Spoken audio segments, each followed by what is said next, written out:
ब्रह्मा, विष्णु, महेश ये अजर अमर हैं। उनकी कभी जन्म या मृत्यु नहीं होती। वही तो सृष्टि के रचनहार हैं। उनका कभी विनाश नहीं होता। वो ही जगत के पालनहार हैं।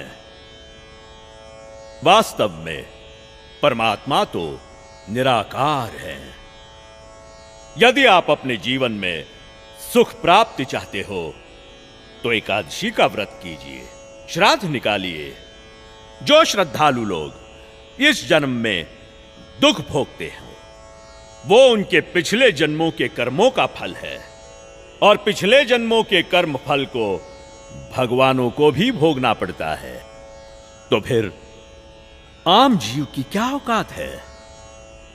अगर परमात्मा की प्राप्ति चाहते हो तो हमारे साथ बोलिए, हरे राम राम राम हरे हरे, हरे राम राम राम हरे हरे, हरे कृष्णा कृष्णा कृष्णा हरे हरे, हरे कृष्णा कृष्णा कृष्णा हरे हरे। बोलो शेरा वाली माता की राधे राधे राधे राधे राधे राधे राधे राधे। भक्तों, यदि आप में से किसी के भी मन में कोई भी आशंका हो, कोई भी प्रश्न हो तो निसंकोच पूछिएगा। महात्मा जी, आप ये भोली भाली जनता को क्यों गुमराह कर रहे हो? अरे दुष्ट लड़की, तेरा ये बोलने का दुस्साहस कैसे हुआ? तेरे पास क्या आधार है कि मैं जनता को गुमराह करता हूँ? लगता है ये हिंदू विरोधी है। ए चल नीचे बैठ।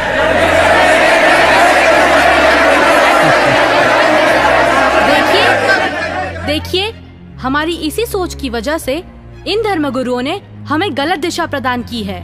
मैं भी हिंदू धर्म की हूँ और मैं अपने धर्म को श्रेष्ठ मानती हूँ। दरअसल पाखंड केवल हिंदू धर्म में ही नहीं बल्कि मुस्लिम धर्म तथा अन्य धर्मों पर भी चरम सीमा पर है। लेकिन ये हिंदू धर्म की आड़ में नकली संत अपना मनमाना आचरण करके शास्त्रों के विरुद्ध ज्ञान दे रहे हैं, और यही कारण है कि भक्ति करने वाले भक्त को वो लाभ नहीं मिले जो मीराबाई को मिला है, ध्रुव प्रहलाद को मिला है, नानक जी को मिला है। मैं किसी का विरोध नहीं कर रही। मैंने खुद अपने शास्त्रों को पढ़ा है और मेरे मन में भी कुछ प्रश्न हैं। लेकिन दुर्भाग्यवश हमारे समाज में अपने धर्म को, अपने शास्त्रों को, अपने परमात्मा को जानने की कोशिश करता है तो उसे आप जैसे भोले श्रद्धालु धर्म विरोधी समझने लगते हैं। पर आज मैं जो आप सभी को सच्चाई बताने जा रही हूँ, जो शायद आपने पहले कभी नहीं सुनी होगी।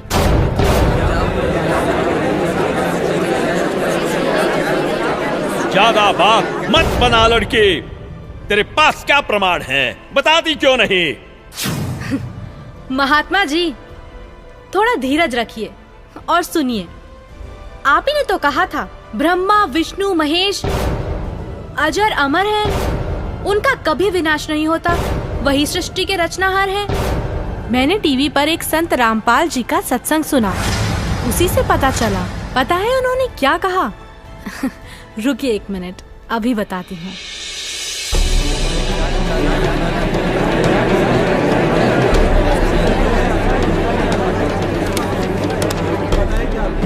श्रीमद् देवी भागवत पुराण, जिसके तीसरा स्कंद अध्याय 5 पृष्ठ 123 पर लिखा है कि मैं विष्णु, ब्रह्मा तथा शंकर तुम्हारी कृपा से विद्यमान हैं। हमारा तो आविर्भाव, जन्म तथा तिरोभाव मृत्यु होती है। हम नित्य अविनाशी नहीं हैं। श्रीमद् भागवत महापुराण तीसरा स्कंद अध्याय 4 पृष्ठ 10 श्लोक 42 पर लिखा है, हे मात ब्रह्मा, मैं तथा शिव तुम्हारे ही प्रभाव से जन्मवान हैं, नित्य नहीं है, अर्थात हम अविनाशी नहीं हैं। ये श्रीमद् देवी भागवत देखिएगा, सचित्र मोटा टाइप हिंदी, गीता प्रेस गोरखपुर से प्रकाशित है। और परमात्मा चाहने वाले हिंदुओं के घरों पर लगभग रखी पाओगी। ये है संक्षिप्त श्रीमद् देवी भागवत सचित्र मोटा टाइप, केवल हिंदी। प्रकाशक हैं हनुमान प्रसाद पोदार, चमनलाल गोस्वामी, और गीता प्रेस गोरखपुर से प्रकाशित है। 123 पृष्ठ, तीसरा स्कंद, संक्षिप्त देवी भागवत। तुम शुद्ध स्वरूपा हो, ये सारा संसार तुम ही से उद्भासित हो रहा है। मैं ब्रह्मा और शंकर हम सभी तुम्हारी कृपा से विद्यमान हैं। हमारा आविर्भाव माने जन्म, तिरोभाव माने मृत्यु हुआ करता है। हमारा तो जन्म मृत्यु होता है, केवल तुम ही नित्य हो, जगत जननी हो, प्रकृति और सनातनी देवी हो। अब ये क्या सिद्ध हो गया इस थोड़ी सी पंक्तियों में? ब्रह्मा विष्णु महेश की जन्म मृत्यु होती है। तो बताओ महाराज जी, अब आपके पास क्या जवाब है?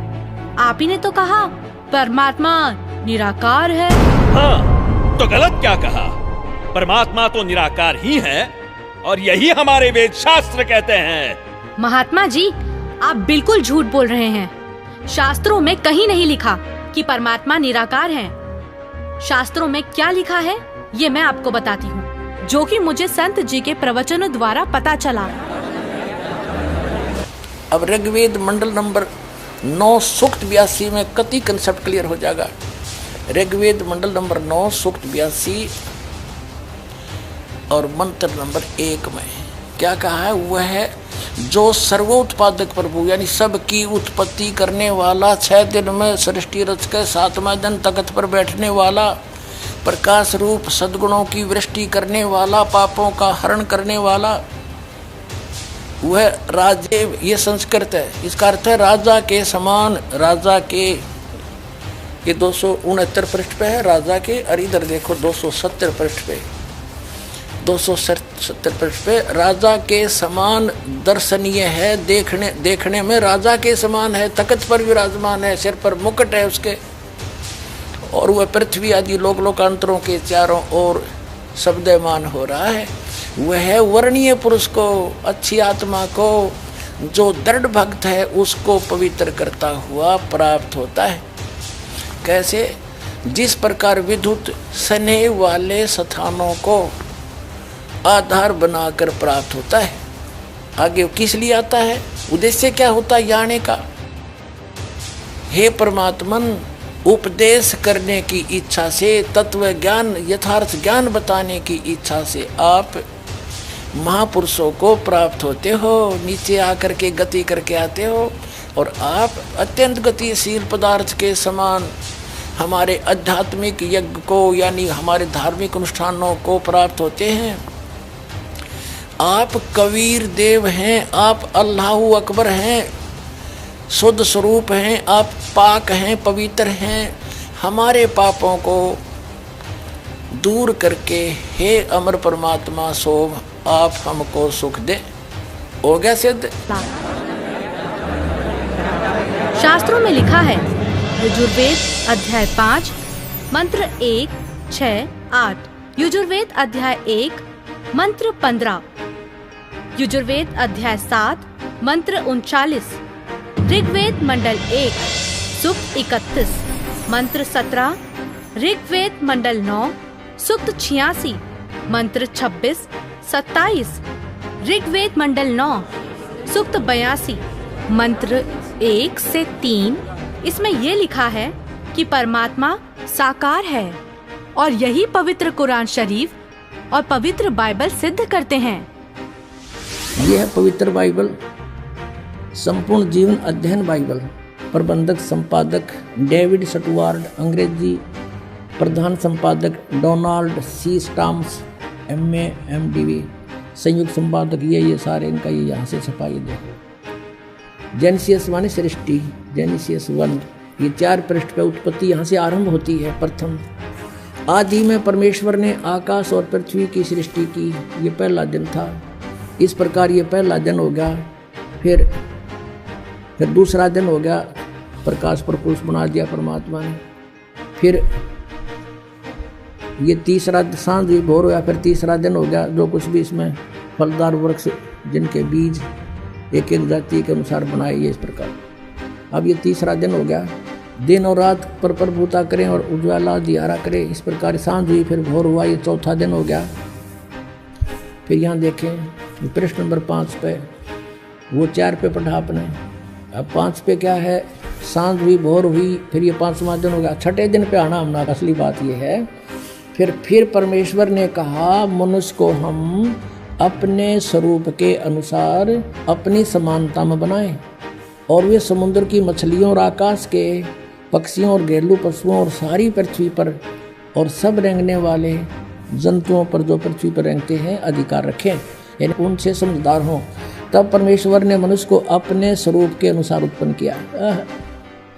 अपने ही स्वरूप के अनुसार परमेश्वर ने उसको उत्पन्न किया, और नर और नारी करके उसने मनुष्यों की सृष्टि की। तो परमात्मा किसा होया, मनुष्य जैसा, नर जैसा। अंडरस्टूड हो गया। अब पवित्र बाइबल ने स्पष्ट कर दिया कि परमात्मा मनुष्य जैसा है, उसने अपने जैसे रूप में मनुष्य को बनाया, नर नारी करके उत्पन्न किया। अब कुरान शरीफ दिखाते हैं आपको, देख कुरान शरीफ शास्त्रीय अरबी पद्धति पर नागरी लिपि में रूपांतरकार हैं नंद कुमार अवस्थी, शेरवानी संस्करण। ये कहाँ से छपी है?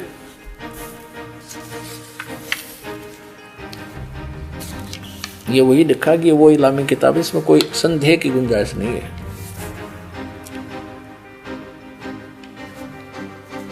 शेरवानी संस्करण, प्रकाशक है लखनऊ किताब घर, मौसम बाग, सीतापुर रोड, लखनऊ। हम यहाँ पढ़ेंगे, हिंदी पढ़ेंगे। सूरत फुरकानी 25 607 पृष्ठ पे यहाँ देखिए 59 नंबर आयत में, सूरत फुरकानी 25 में, जिसने आसमान और जमीन और जो कुछ उनके बीच में है सबको 6 दिन में पैदा किया और फिर तख्त पर जा विराजा। अब इससे सिद्ध हो गया कि दोनों पवित्र सदग्रंथों ने रल मिलकर ये सिद्ध कर दिया कि परमात्मा मनुष्य जैसे शरीर युक्त है, मनुष्य जैसा साकार है।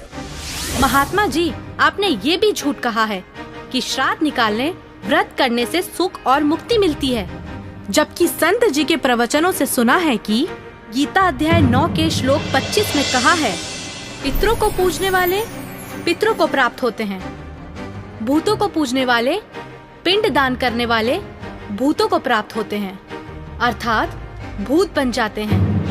गीता अध्याय 6 श्लोक 16 में लिखा है कि हे अर्जुन, ये योग ना तो अधिक खाने वाले का, ना बिल्कुल ना खाने वाले का, ना अधिक जागने वाले का, ना अधिक शयन करने वाले का, और ना ही एक स्थान पर बैठकर साधना करने वाले का सिद्ध होता है।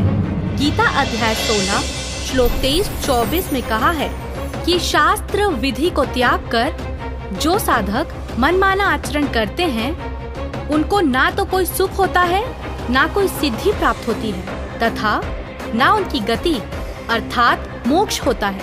अरे क्या चल क्या रहा है इस लड़की का? अरे कोई तो रोको उसे। ये लड़की सही बोल रही है।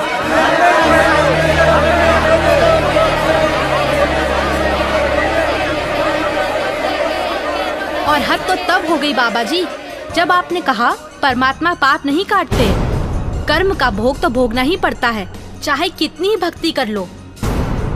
सब झूठ है, सब। आपको पता है हमारे शास्त्र क्या प्रमाणित करते हैं? मैं बताती हूँ, जो कि मुझे संत जी के प्रवचनों द्वारा पता चला है। ऋग्वेद मंडल 10 सूक्त 161 मंत्र 2, 5 सूक्त 162 मंत्र 5, सूक्त 163 मंत्र 1 से 3 में लिखा है कि परमात्मा जो चाहे वो कर सकता है, प्रत्येक प्रकार के रोग कष्ट को नष्ट कर सकता है, और यदि कोई मृत्यु के भी निकट पहुंच जाता है तो उसे 100 वर्ष की आयु प्रदान कर सकते हैं। अब देखिए वेद इसको प्रमाणित करेंगे कि परमात्मा घोर पाप का विनाश कर देता है। ये देखिए, ये महर्षि दानु सरस्वती द्वारा ही इसका अनुवाद है।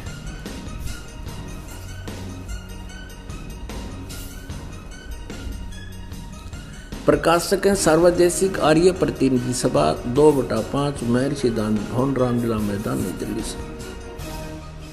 यजुर्वेद आर्य भाषा भाष्य संपूर्ण 40 अध्याय महर्षि दानंद सरस्वती कृत यानी दानंद जी के द्वारा इनका अनुवाद है। मुद्रक है Prince offset printers 1510 Pataudi house Daryaganj नई दिल्ली से।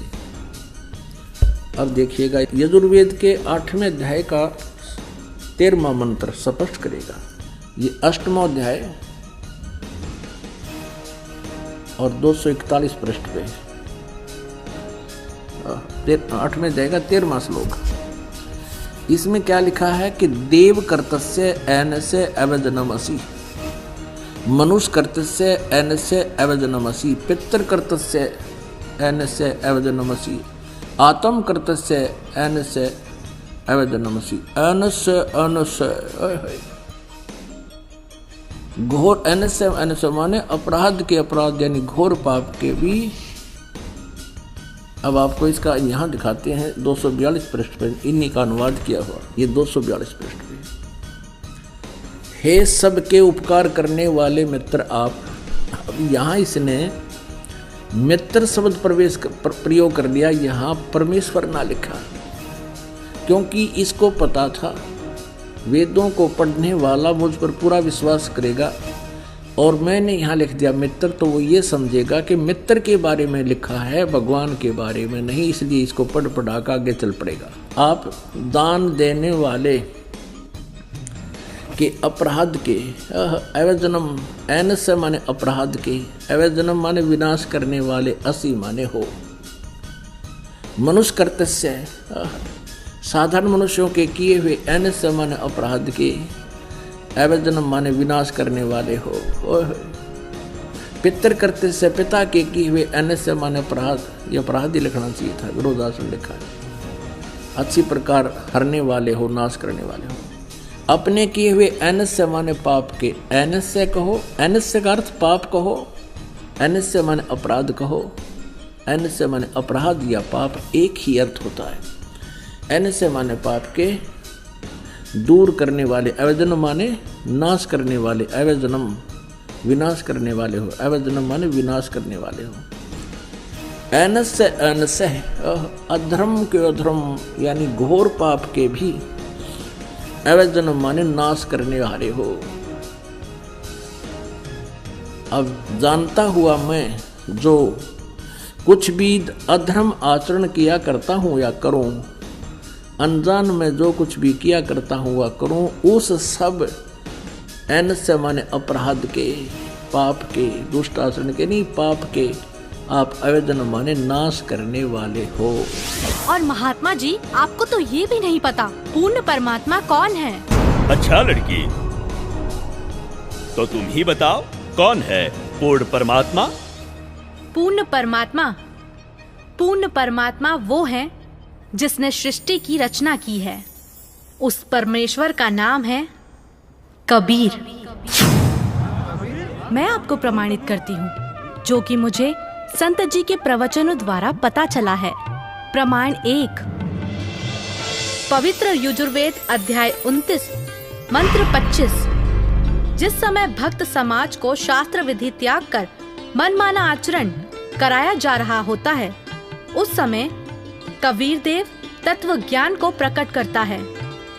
प्रमाण 2, पवित्र सामवेद संख्या 359 अध्याय नंबर 4 के खंड नंबर 25 का श्लोक नंबर 8, जो कबीर देव तत्व ज्ञान लेकर संसार में आता है, वह सर्वशक्तिमान है तथा काल के कर्म रूपी किले को तोड़ने वाला है, सर्व सुखदाता है तथा सर्व के पूजा करने योग्य है।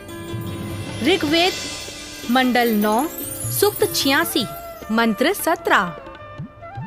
ऋग्वेद मंडल 9 सूक्त 86 मंत्र 18। ऋग्वेद मंडल 9 सूक्त 86 मंत्र 19। ऋग्वेद मंडल 9 सूक्त 86 मंत्र 20। अथर्ववेद कांड नंबर 4 अनुवाक नंबर 1 मंत्र नंबर 7। मुस्लिम धर्म के पवित्र शास्त्र कुरान शरीफ सूरत फुरकानी 25 आयत 52 से 59 में लिखा है कि कबीर परमात्मा ने 6 दिन में सृष्टि की रचना की तथा 7वें दिन तख्त पर जा विराजा। जिससे परमात्मा साकार सिद्ध होता है। राग तिलंग महला 1, पंजाबी गुरु ग्रंथ साहिब, पृष्ठ नंबर 721। बाइबल में भी लिखा है, सृष्टि की रचना परमात्मा ने की, जिनका नाम है कबीर।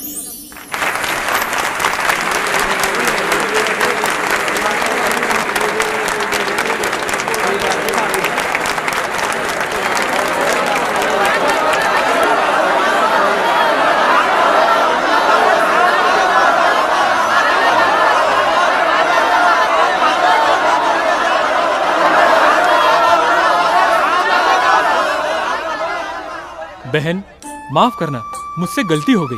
असल में हिंदू विरोधी तो ये नकली संत है जो हमें शास्त्रों के विरुद्ध भक्ति बता रहा है। आपने तो हमारी आंखें खोल दी। बहुत बहुत धन्यवाद आपका। धन्यवाद तो संत रामपाल जी महाराज का कीजिए, जिन्होंने इस अनमोल ज्ञान को भक्त समाज को समझाया है। उन्हीं के ही तो टीवी चैनल पर सत्संगों को सुनकर मैंने इस अनमोल ज्ञान को प्राप्त किया है। हर रोज टीवी पर सैकड़ों बाबा आते हैं, लेकिन सही भक्ति तो संत रामपाल जी महाराज ही बताते हैं। तो बोलो संत रामपाल जी महाराज की जय। संत रामपाल जी महाराज की जय। संत रामपाल जी महाराज की जय। आओ सब मिलकर जागरूकता लाए, पाखंड और अंधविश्वास को जड़ से मिटाए। अंधश्रद्धा भक्ति मानव जीवन के लिए बेहद खतरनाक है। शिक्षित समाज से निवेदन है कि नकली और शास्त्र विरुद्ध साधना बताने वाले धर्म गुरुओं से बचे तथा नकली धर्म गुरु का विरोध करे। सभी धर्मों में पाखंडवाद चरम सीमा पर है। समाज को चाहिए कि गलत साधना बताने वाले धर्म गुरुओं का डटकर विरोध करे। पुस्तक अंधश्रद्धा भक्ति खतराए जान को पढ़े। हमारे इस वेबसाइट पर जाकर इस पुस्तक को निःशुल्क पाए, या फिर आपका पूरा नाम, पता और फोन नंबर इन नंबरों पर SMS करें। अवश्य देखिए जगतगुरु तत्वदर्शी संत रामपाल जी महाराज के मंगलमय प्रवचन हर रोज इन चैनलों पर। सोशल मीडिया पर हमसे जुड़ने के लिए लाइक, सब्सक्राइब और फॉलो जरूर करें।